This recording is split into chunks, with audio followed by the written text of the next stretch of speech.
Hello, everyone. It has been a while, but guess what? Your girl is still here.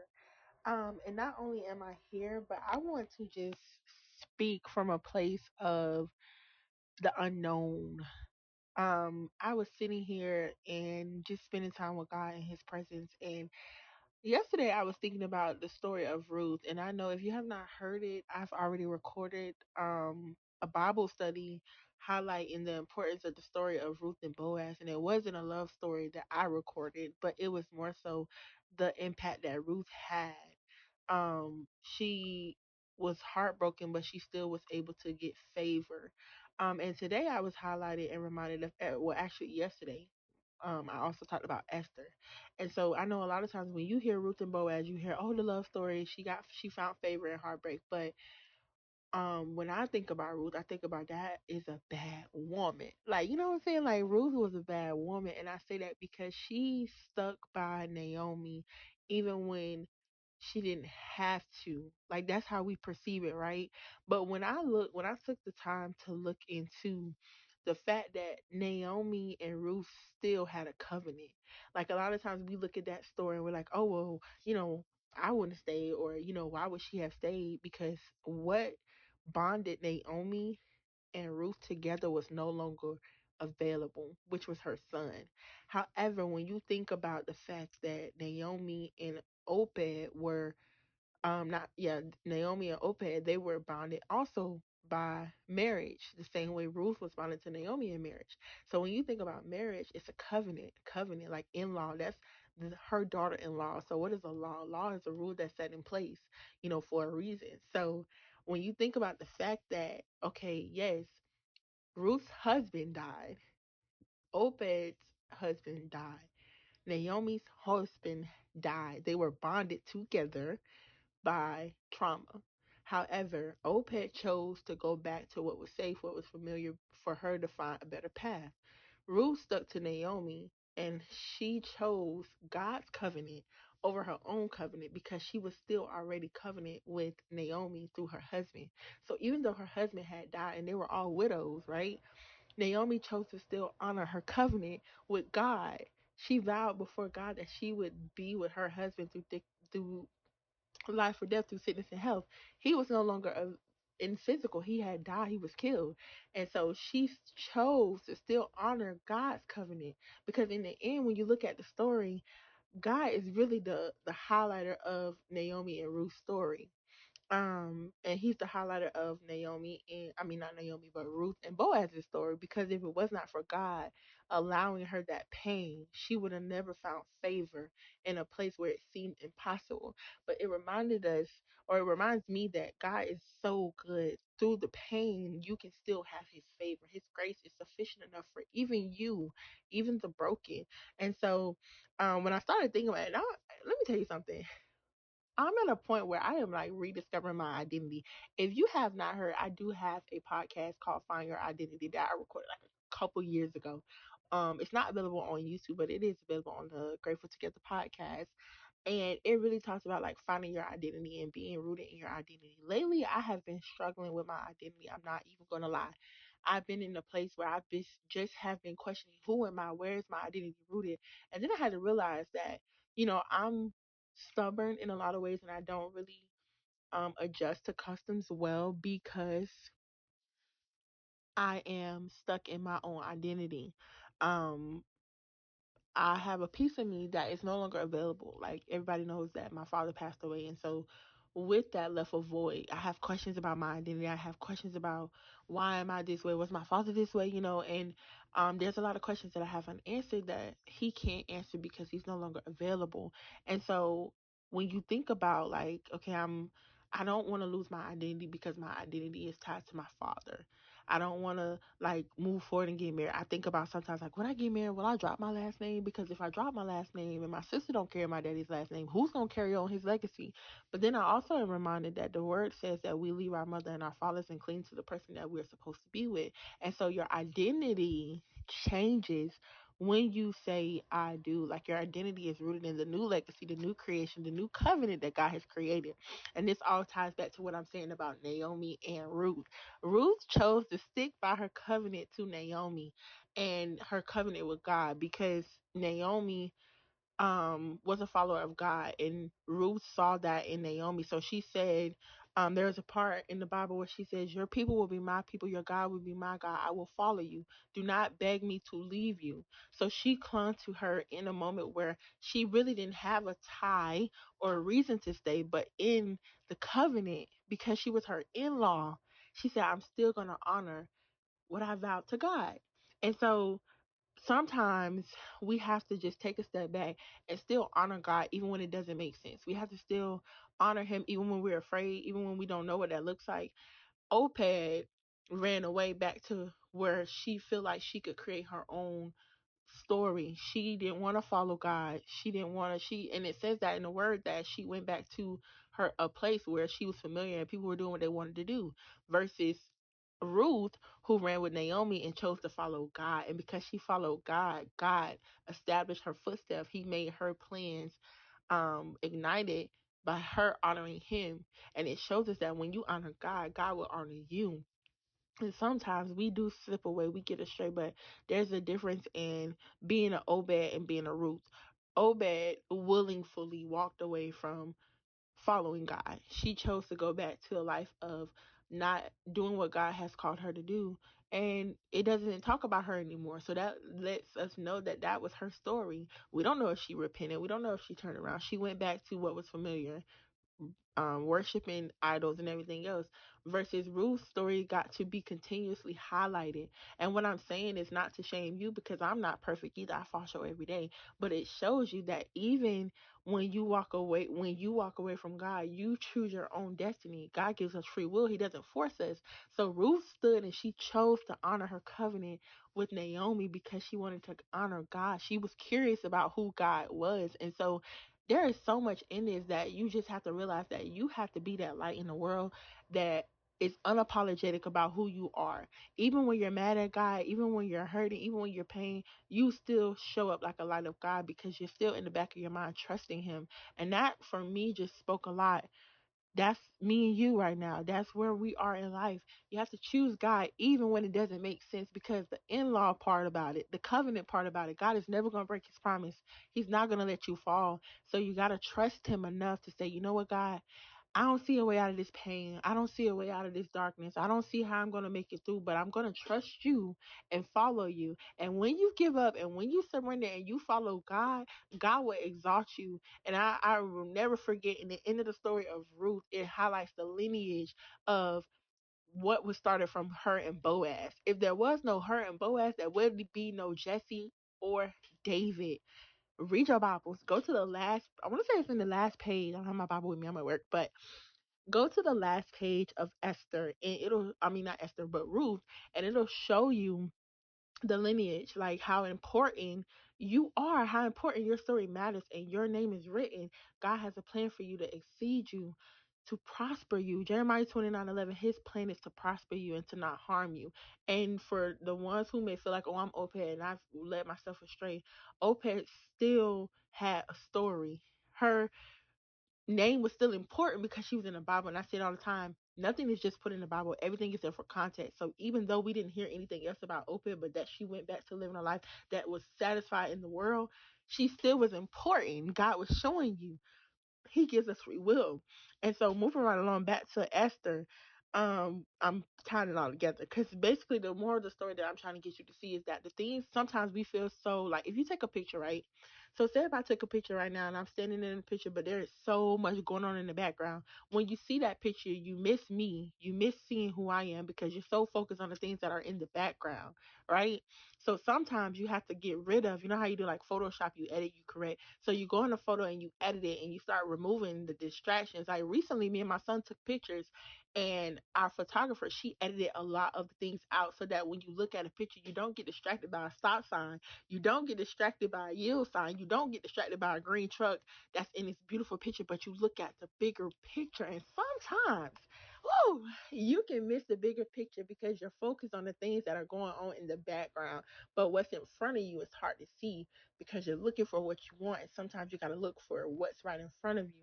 And what I'm saying is that there is a blessing in the unknown because things that go on in the background is something that, like, you ever to saying like, oh, they got something going on over there. There's something going on in the background. I'm trying to figure out what's going on.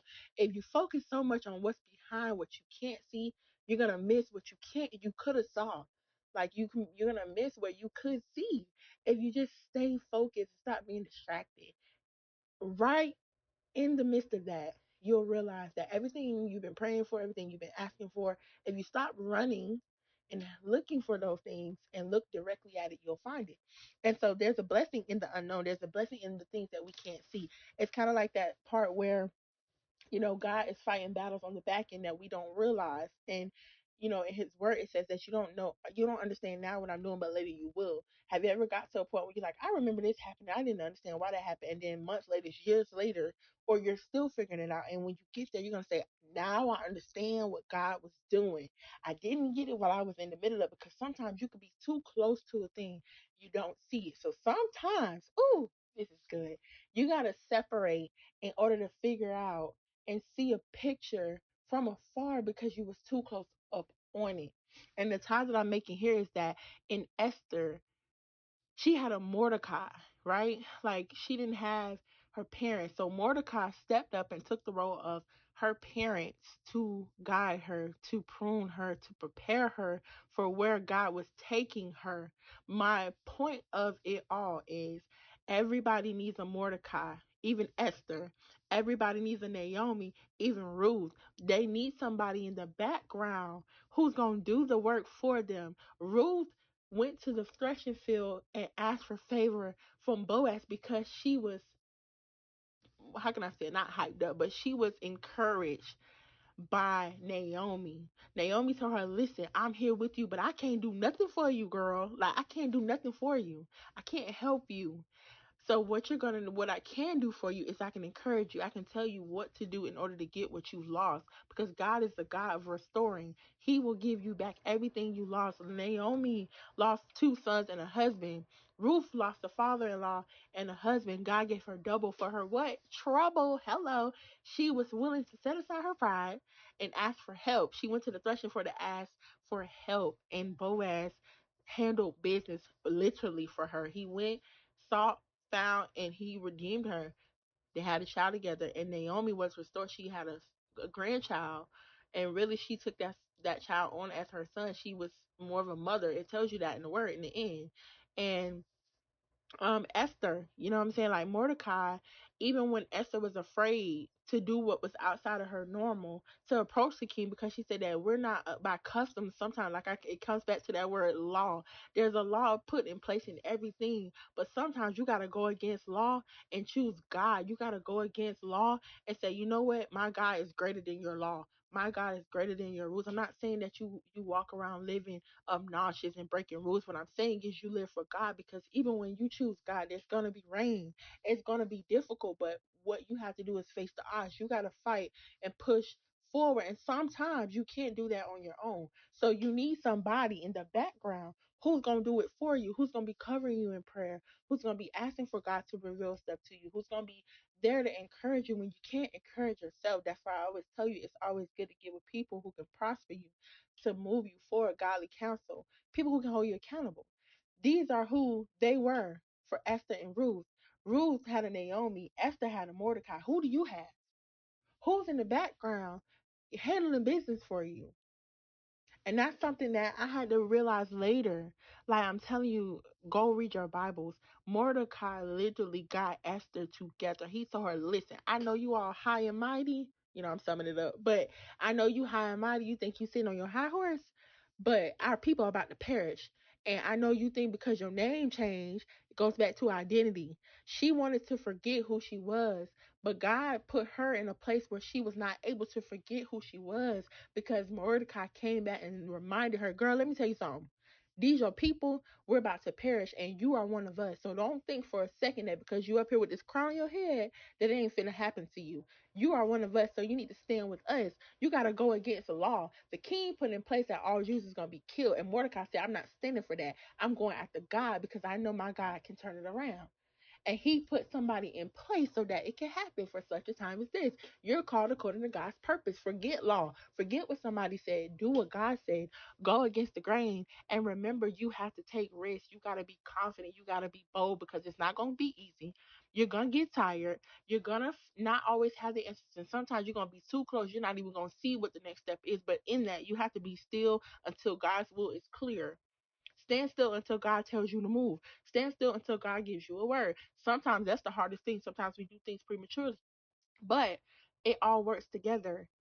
A thing that comes too soon can be a blessing in disguise. So you got to trust God and trust that there needs to be somebody in the background fighting and handling business on your behalf. So you can become Esther. So you can become Ruth. Let me go back further. Sarah and Abraham. Abraham was a person who technically was in the background because God had spoke to him directly. No, let me rephrase that. Rewind, forget I said that. Sarah was the person that was in the background when it came to Abraham because God was not talking to Sarah. He was talking to Abraham, letting him know, hey, I'm going to give you a child. I don't care what you're talking about. I don't care about your age. I don't care how old your wife is. I don't want to hear it. This is what's going to happen. I can't remember where I'm going to have to link it and find it because, like I said, I don't have my Bible with me, but scripture is in my heart. But I remember specifically there was a conversation where Abraham was in a tent talking to God. God was telling him what was going to happen. Sarah was eavesdropping, okay? She was not minding her business. They didn't have nothing to do. Come on, Lord. That didn't have nothing to do with Sarah. That's her husband. So technically, it is her business. Again, it comes back to law. You got to forget the law and do what God tells you to do. So even though she was married to Abraham, Abraham is the head of the relationship. So that's why God talked to Abraham and not Sarah, because he already knew that Sarah didn't have enough faith in God to believe that he was going to do this thing for her. And it was proven because she was in the background listening into a conversation she was not invited to. Come on, Lord. Ooh. God said he will reveal things hidden, but when he don't reveal it to you, don't go looking for it because now you in trouble. Come on. Sarah was in that tent, hiding behind that tent, listening, and God had told Abraham, this is what I'm going to do for you. I don't care. I don't care. I don't care. And Sarah said, ah, ha, ha. She said, hee hee. She laughed. Not only did she laugh, but God heard her laugh and he asked her, why do you laugh? She said, I didn't laugh. He said, yes, you did laugh. And let me tell you something, God will always get the last laugh. Because if you look at Isaac, you remember Sarah, I'm telling you, Sarah was in the background. This had nothing to do with her. It was because Sarah cannot get herself pregnant. Let's start there. It was up to Abraham in order to pregnate Sarah. God went to the source. Come on. He didn't go to the vessel. She's a vessel, but he's the source. Come on. So God went to to the source so that he could go back to the vessel to impregnate her at the right time because God had already told him this time next year, whatever, I'm going to do this for you. Sarah didn't believe it because she said, "Oh, this God must be crazy. I'm too old. I'm not bearing no more eggs. I'm barren. I cannot do this." So when she heard that word, she misinterpreted it. Come on, sometimes we get it wrong, but it still doesn't change the fact that God's plan is God's plan because even in that, she heard it wrong. She went ahead and she went to go get Hagar. She said, God must have meant, right? Because as women, sometimes we overthink and we assume, okay, I'm a woman. I'm going to stand on that. Okay. She went and said, God must have meant you was going to sleep with Hagar. So go ahead and do it. Hagar gets pregnant and then Sarah gets bitter. Okay? Sarah's bitter because of what she put in place. That's why it's important to mind your own business. God wasn't talking to her. God was talking to Abraham, but because of law, because of covenant, she thought that included her. If God wanted to talk to her and him, he would have called them together. He called Abraham, she eavesdropped, he laughed, so God said, I'm going to make her. She was in the background, we're gonna break her to the front. You know, sometimes the guy gotta pull you from the back and pull you to the front, pull you to the stage and highlight you, say, well, you going through this because of your own doing.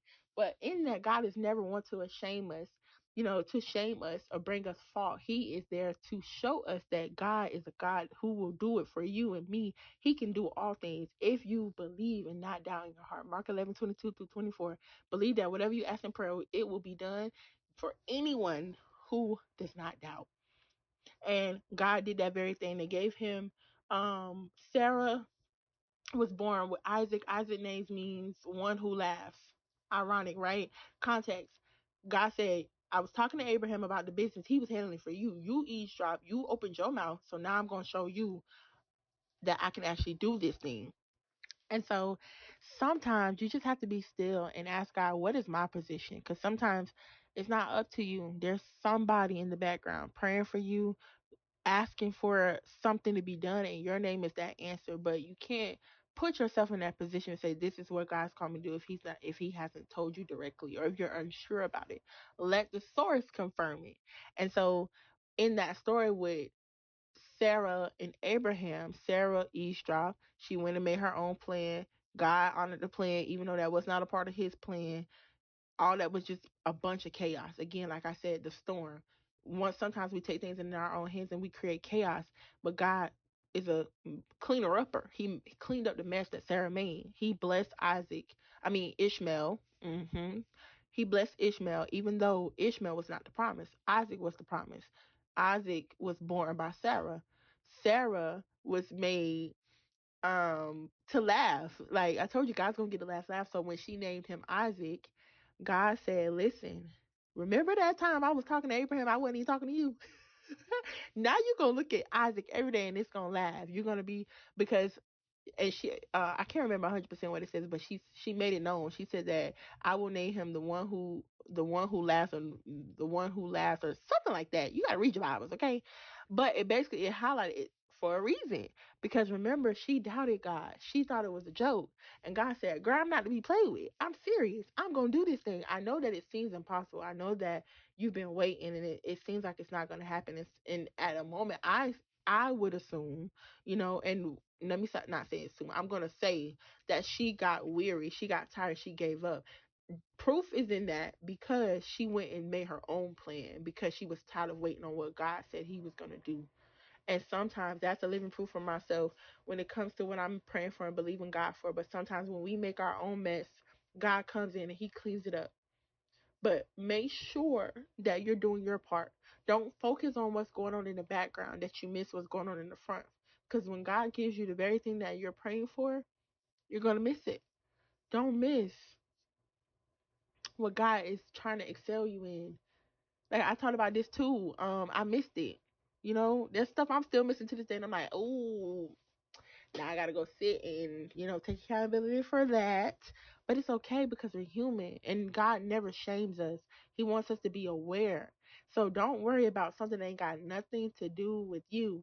Something that's going on in the background. If God didn't tell you to intervene, don't you intervene. Because when you intervene, when it becomes chaotic. That's when it becomes a mess. You gotta sit and let God do what He gonna do. When God says, okay, now your time come, Esther, go on up there and do what you're supposed to do.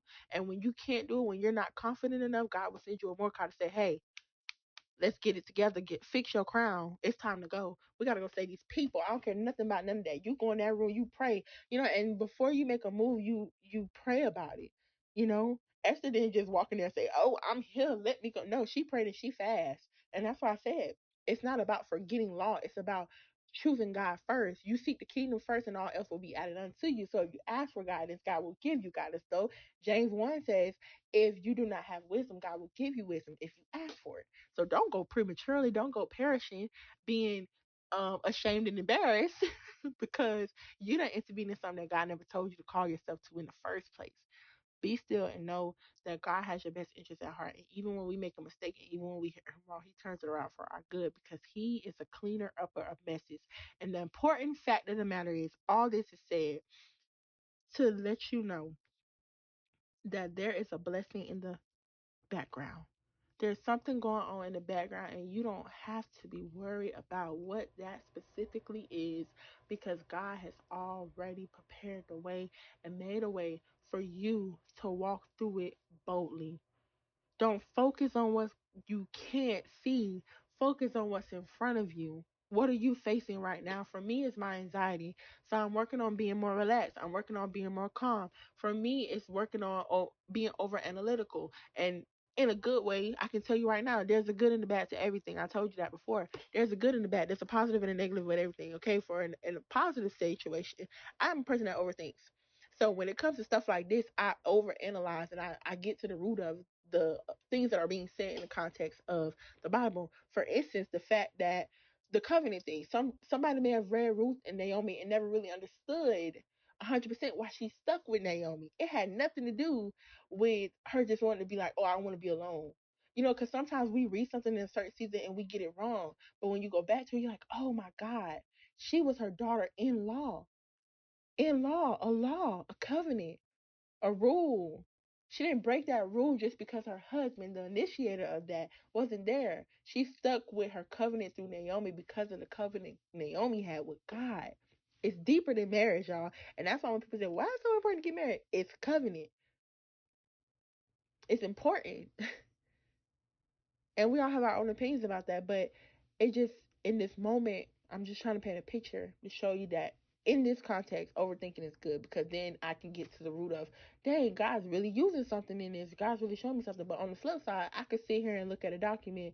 The answer, like, okay, for instance, when I get ready to close out my day at work, right, I have to balance. Like, my numbers have to match. Sometimes I sit here like very seldom, it doesn't happen all the time, but when I do make a mistake, sometimes I spend so much time trying to understand where did I go wrong, and because I'm overlooking it, I miss it. Something so simple. And then when I find the root of the problem, sometimes I've had it where I'm like, okay, I have to fix this in the morning. And I come back in the morning because sometimes you just be a little tired. Sometimes you just be a little frustrated. Sometimes it's not looking right because you can't act right because you're tired. You're ready to go home. You done had a rough day. Sometimes you got to leave it there and walk away and come back to it another day. And when you come back, you recharge your energy and you get fuel for where God is taking you. Come on. I ain't talking about no numbers right now. I'm talking about the journey, okay? Sometimes you got to take time to recharge and get your energy together so that God can take you where you're going. And I want to highlight something too. And I know this may sound like I'm all over the place, but trust me, trust the plan. God's working. Everything that I'm saying is, it obviously is meant to be here for myself and for you. But in the midst of, I was reading the story about Elijah yesterday. The story about Elijah when he asked God to let it rain, right? And so again, context. There was a small cloud in the sky the size of a hand, a man's hand, and that was a sign. Like I'm looking out the window right now. When you look out the window and you think, okay, there's 1,001 white, pretty, I was trying to say the name of clouds, but I'm not going to even embarrass myself like that. I know some of Columbia's clouds, cumulus clouds, whatever clouds. Okay, there's a bunch of clouds out there, right? There's not one big noticeable gray cloud. So sometimes you can look up and you'll see all the white clouds, but the small hand gray cloud that's carrying the rain, the very thing you pray for, you miss it because all you see is the white clouds. God, I pray for rain, but I don't see it yet. But you need an Elijah. Come on, it comes back to that person in the background because Elijah had enough faith in God. He said, you know what? Hey, you see that little hair right there? You see that little cloud? It's small, but that's what I pray for. It's going to bear rain. So you take your chariot and you go ahead because I know that even though this small cloud is only going to bring a little bit of rain, God's going to make it rain. And I don't want you to get stuck in the rain. Come on. It's First Kings, I want to say 18 or 19, but he tells them there's a small cloud. I've been praying for rain. After the drought, it was so hot. I've been praying. God said he's going to do it. I see a small hand cloud. You know how crazy you got to be to stand there and say, hey, bro, you see that small cloud there? It's going to pull down. So what I want you to do is prepare for where we're about to go. It's about to rain. It's about to be a thunderstorm. So I want you to go ahead of me, and I'm gonna stay here because I need to see the rain. But I don't want you to get messed up. And I know the person that was driving the chariot had to say, "This man crazy. That little small cloud there ain't no way it can produce thunderstorms.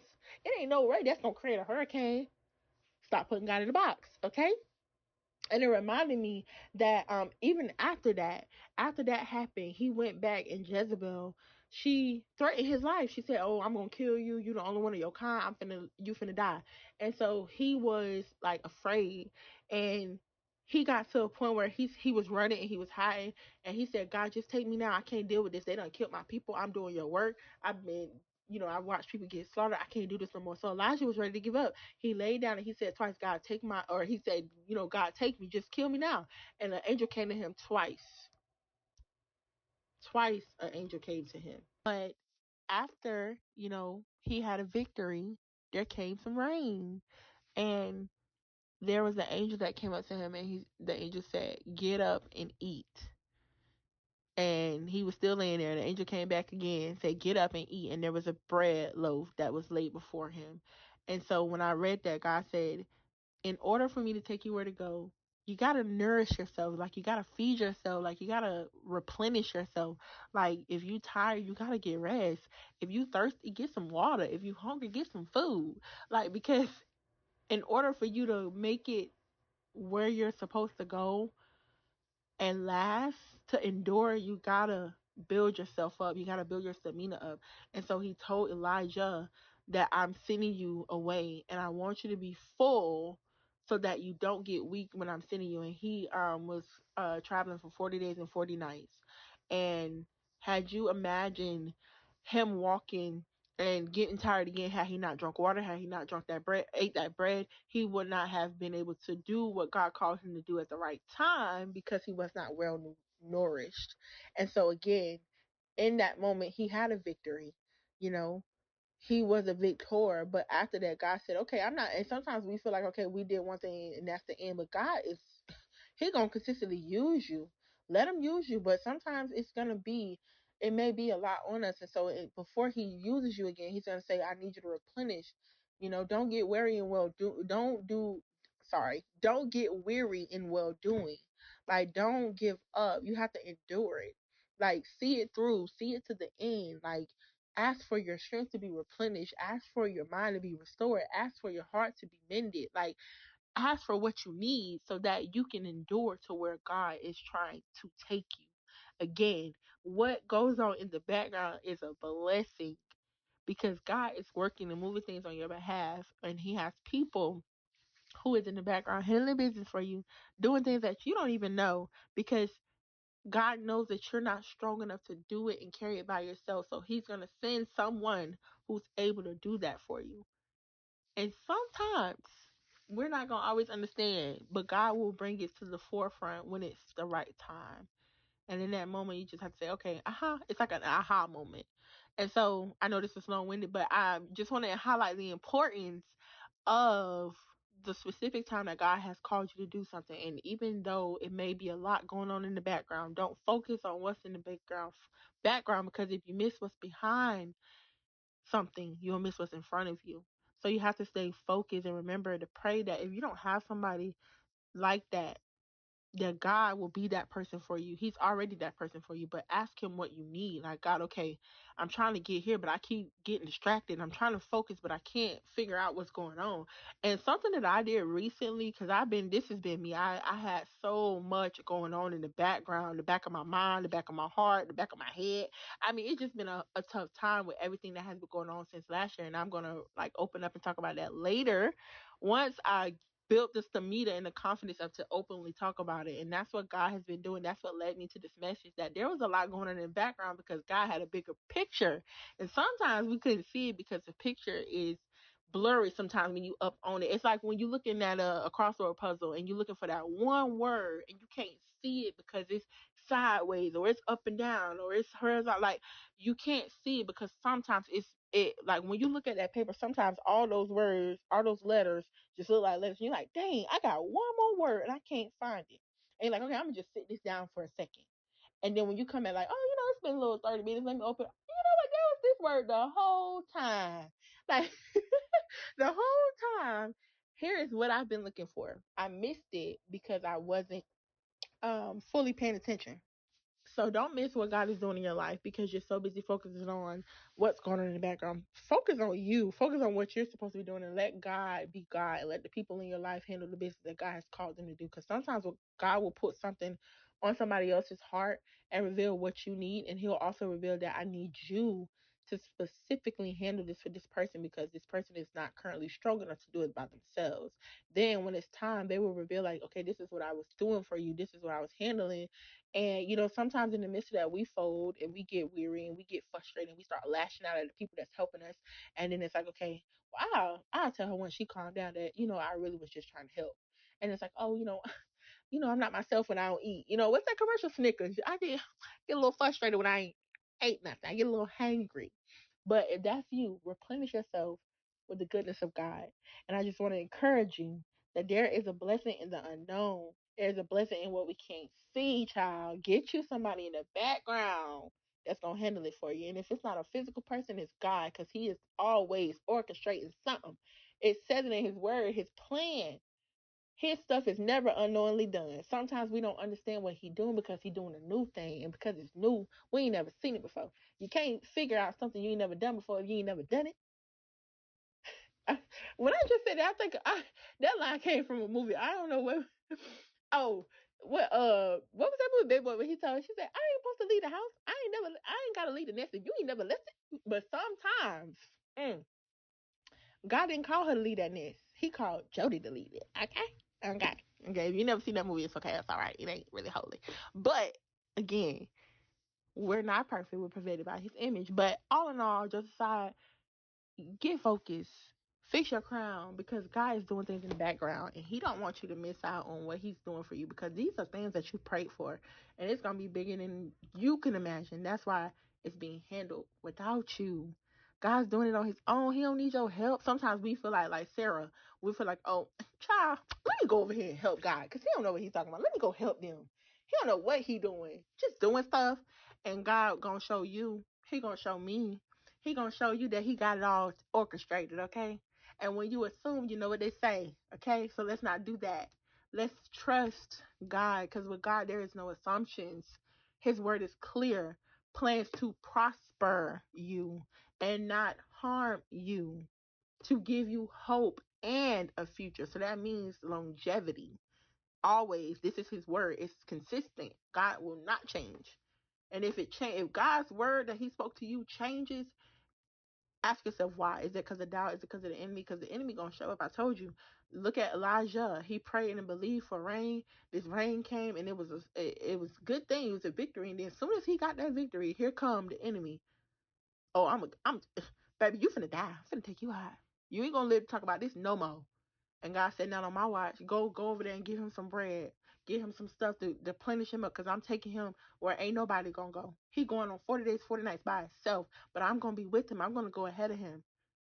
Just like He parted the Red Sea. When you read that, we again, it's literally, we miss what's right in front of us, because sometimes we're looking for that thing. Sometimes we're going to church and we're looking for that one thing. We want to encourage people. Oh God, please, you're gonna do it for me. Today gonna be the day. Whole time God ain't said that. But in the message, God did part the Red Sea, right? Let me see if I can pull that up real fast. But God parted the Red Sea. But it also says that there was an angel that went before them and moved the clouds. Or moved what did it move? I don't forgot what it moved. But see, there's something about going before you. God goes before you and He handles things so that when you walk through, because had they stepped out prematurely, they all would have drowned. It wouldn't have had to worry about Pharaoh, because they done killed himself. But God is not a man who will move you into a place where you're going to drown. He orchestrated that perfectly. At the perfect time, He told Moses, raise your staff up. Now walk. And at the right time, He let that water come down and drown his enemies. You got to believe that God got your back. And God will send you people who got your back. People who will defend you. People who will go to God on your behalf and say, God, I need you to do this for her. I need you to do this for him, because they can't do it right now. They're not strong enough. They don't know. They don't even know. Sometimes we're not even aware of that we're in the chaos. Sometimes you walk around thinking, oh, I got it all figured out. Whole time you a mess. You a mess. That be me. I be a mess, and sometimes I don't even be realizing it. And then when I look at a situation, I'm like, ooh, I ain't have to handle that like that, you know. And sometimes we embarrass ourselves, or we feel ashamed, because it's like, okay, that was not my intention, but it happened. You know what I'm saying? It happened. We move forward, and that's that. So you gotta get covered, man. But get yourself covered. Put some clothes on. Cover yourself. Because let me tell you something, and I'm gonna finish with this. Sometimes God has to strip us, but once He strips us, we have to ask again for protection to be recovered. Like, God will strip us, then we're vulnerable, we're open, and you may start wondering, like, why I'm acting like that? Like, God, wait a minute now. And God said, I did that, but not ask for my covering. Even though God's still covering us, we have to, if the word is clear, you have to put on the full armor of God. So you have to be willing to say, okay, God, I need you to strip me of this, this, and this, and this, this. And then once He do that, you got to say, okay, God, I feel it. Once you strip me, God, cleanse me, purify me, but now I need you to cover me again. Reanoint me. Put the full body armor of God on me. Breastplate, I got it on. Shield, I got it on. Sword, I got it on. You ready for battle? Because you can't go to a fight naked. Come on. We You can't go. You can't show up to a fight with no clothes on. You gotta wear your garments, but be wise. Don't wear somebody else's garments. Hello, David. When Saul was like, "Hey, put this on," and David said, I appreciate that, but nah, I got it. You gotta know what fits you. Show up to the fight ready to fight the way you're supposed to fight. Stop trying to fight it the way somebody else fight it. Fight the way you're supposed to fight. The way God has told you. For me, I fight my battles in prayer, baby. I ain't arguing with nobody. Let me pray for you, cause I know you done lost your mind. You know, like, let me tell y'all. In this field that I work in, you gotta have patience. Okay, I work in the doctor's office, and I love it. I made a transition from corporate America, and I took a little break, and then I was like, okay, Lord, I want to go back, and I was thinking I was going to go back to what I was doing, but God was like, no, let's do something new. And it was intimidating at first, but when I got here, I said, girl, who?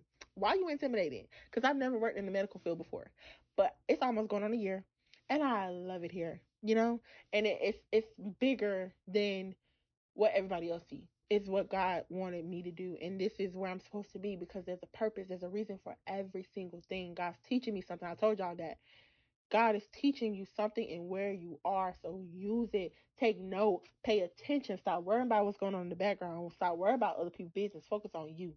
Because, baby, there's a blessing in the unknown. Okay? Y'all be blessed. I am so excited. I can't wait to get back to what God has called me to do. I want to announce that Bible studies will resume in August. I haven't. It's probably gonna be the first Wednesday in August. If you don't show up, that's okay. It's gonna be recorded. We don't have to do it live. But your girl is slowly getting back to myself, and this message was not just for you. It was for me. God put it on my heart, and I said, you know what? I gotta share it because if I needed to hear it, I know somebody else needed to hear it. And so if you know somebody that needs to hear this message, would you please share it? Please like it. Please get it out because you gotta know that there be that person in the background praying for somebody's prospering. Be that person praying for somebody's elevation because they can't do it on their own. They're vulnerable right now. They're not strong enough right now. Pray for them to be stripped and pray for them to cover themselves again. God, may you strip them of what's weighing them down in Jesus' name. Cover them. Something I pray all the time. Psalms 91. When I was in the stuff I was in last year, Psalms 91, God had already placed in the beginning of my year. You're gonna need protection. You're gonna need protection for where I'm taking you. Not only do you need protection, but you need a sound mind. The enemy played with my mind so bad, it's crazy. And when I look at it today, I said, God, I understand what you was doing now. And sometimes God will show you what's gonna happen, but when you're in it, you can't even understand till you get out of it. When I got out of it, I said, Lord, you've been covering me this whole time. You was preparing me. You told me this was gonna happen, and I was not prepared. But God, even though he gives us warning. Sometimes we don't take heed. Warning can eventually lead to destruction. But God loves you so much. He loves me so much that he will not let his kids perish. He got you. But you got to have you too. Cover yourself. And that's where I was going with this, that the other day I realized that I gotta stop listening. Let me tell you, I was so vulnerable. I've been praying. I'm like, Lord, okay, I'm ready. I actually, we'll talk about this on another day. But long story short is, I had to clean up my music, okay, because I just was in a bad place mentally. I'm like, what is going on? All these sad songs. I'm not gonna cry. I'm not gonna cry. Whole time I'm crying, okay. And I said, I can't keep listening. I can't keep playing the same song over and over and over. And you know what you do when you do that? You torment yourself. You torment yourself. Stop it. Stop putting yourself through torture. Like, I literally went through my playlist, and I've had to do this a few times. I recently, like a couple months ago, started back listening to like R&B and stuff like that. And then I said, you know what? I remember when I cut that foolishness off. Like, I had to cut it off. But you have to stop tormenting yourself with the past, what didn't happen, what you missed. Because let me tell you something. What I'm learning is, even when we miss it, did we really miss it? You know what I'm saying? Like, think about that. When you miss something, did you really miss it? If you missed out on it, that means it wasn't for you in the first place. Because there's no such thing as a once in a lifetime opportunity. I mean, I guess there is, but then it's not. Because if you take that chance and it don't work out, it just wasn't for you. And if you miss the opportunity and you never get the chance again, that just means again it wasn't for you. God would never give you something and then take it. He's not an Indian giver. Okay, he's not a God that he's gonna say, "Oh, look, let me dangle this in your face." Ah, nah, nah, nah, nah. You can't have this. If he's not giving it to you, it may just not be the time, or it just may not be for you. And sometimes we confuse with delay. Confuse delay with denial. Just because it hasn't happened yet doesn't mean it's not going to happen. And if it never happens, that means it's not God's will. And if it happens and it doesn't go the way you expected, or you're not there as long as you thought, God had a different plan. So it's all about perspective. Either way, in the long run, God is still good. God still has a plan for you. Sometimes we make a chaos of ourselves. And the reason I say there is no such thing as a missed opportunity is because what God said is going to eventually happen. If God didn't say it, it's not his will and it's not going to happen. Story proven with Sarah and Abraham. But we see that in Abraham and Sarah. You know, they were born Ishmael with Hagar, but the promise still stood. God still gave Sarah Isaac, you know. And even though with Ruth, she was married, you know, and she lost her husband, but God restored her to a new husband and gave her a baby. Look at that. Like I said, there's no such thing as a missed opportunity. If it didn't happen, it wasn't supposed to happen. And there's a blessing in the background. There's a blessing. God's protection, like, remember, God's no is a protection. He's protecting you from something. If it's not settling your heart, don't do it. God is saving you from something, and it may not be a physical like harm, but there's something that God is protecting you from. So take heed, y'all. Stop worrying about what's going on in the background. In the background, it's a disguise. God's working it out. Look at what's in front of you. Fix what you can fix today. You need to build your confidence. Go do some get your confidence up. You need to lose some weight. Go exercise. You need to eat better. Change your diet. You want to learn how to sing? Take singing lessons. You want to learn how to drive? Start practicing. It's about being proactive and taking initiative of doing what God has told you to do so that you can be prepared to go where you're supposed to go. So when he calls you to travel 40 days and 40 nights, you ain't weary. And now he's like, okay, well, now we got to do 41 days, 41 nights. I got to give you some more bread. But y'all, be blessed. I'm excited to be here. As you can tell, I have not been this hyped up in a long time, but it's because I asked for God to renew my strength, and he did just that. And I feel better than I've ever felt. And I'm still working on some things. It's not perfect, but I feel better. And you got to change what you're listening to, what you're watching to. Cover yourself. You need protection. Cover yourself. Like, you got to stop watching this stuff. I'm telling y'all, stop watching these movies and these shows and taking that and partnering. Because let me tell you what we do unknowingly, talking about the background. Okay, I said this is going to be over, but I'm here. Let's dive on into it. Talking about stuff that's in the background. When you take a move, like I remember like taking certain movies and I'm like, oh, that's gonna be me, or oh, I want that. But it's like that stuff is fictional. It's not real. It's made up unless it says it's based on a true story. And even that's not your story. That's their story. That's that person's life. That ain't got nothing, again, minding somebody else's business. That ain't got nothing to do with you. We're not in the business of that. Stop worrying about that. Focus on what I'm talking about. See, God will get you together. His word is like a cutting sword. It'll cut you. You may feel like I'm out of your business, but that's how I felt when he was in mine. I said, Lord, but my business is your business because, God, you are in the business of cleaning up the mess that we make on our own. And sometimes we got to take accountability and say, you know what, God, you're right. I got to get myself together because I got somewhere to go. Can't get there if I'm messy. Oops. Can't get there if I ain't prepared. Oops. You got to get serious about where God is taking you. Stop being distracted. Turn that TV off. Turn that music off. Change your music. Let me tell y'all, I clean out my whole music, and I'm like, every time I'm in the car, I'm like, like, yeah, don't be sleeping on God music. What? God created music. What you sleeping on it for? Like, listen to some music, not just, and you know what's even like, and I'm gonna finish on this. This is just a joke, but that song, "Take Me to the King." I said, I'm not listening to that song. That's a suicide song. Take me to the King. I don't have much to bring. My heart is torn to pieces. It's my offering. Like, I'm broken, Lord. Just take me now. I just want to die. Like, you know what I'm saying? That when I hear that song, I'm just like, I ain't thinking that. Like, Lord, I don't got much to bring, but no, this ain't the end. Like, when you going through, sometimes you gotta cry out and you gotta, but for me, this is my personal preference, and this is just a phony moment, okay, a funny moment. But I listen to that song, I'm like, turn it off. And that's a Christian song. Everybody look at it differently. There may be a song you like, I ain't saying that. Nope, nope. And that song, it's like, I wanna be tried by fire, purified. You're like, wait, hold on, what? You trying to put me in the furnace with the Hebrew boy? Oh no. Like, you know what I'm saying? You have to realize, like, but in that we know that, it's a metaphor for what's going on. And so even when you're going through a lot, sometimes you have to listen to those songs so that you can cry it out and get it out. And then you know what you do? You change the channel. Don't keep crying. Change it from crying. You cry out and then you change that station to worship. You start praising God and thanking him for what he has done. For the background that you didn't even see, the battles he was fighting on your behalf, because that's what's important. Not not what the enemy wants you to focus on. Because let me tell you, the only person who wants you distracted is the enemy. He will take what God meant for good and try to turn it for evil. The word says that. So it's your job to be focused and pay attention to what is happening so you don't miss out on what God is trying to do in your life. So be blessed. As usual, remain grateful because it what makes you gorgeous. Fix your crown and stand up tall because there is something happening in the background and it's to prosper you. It might be a storm, but let me tell you something. There is a rainbow on the other end of that.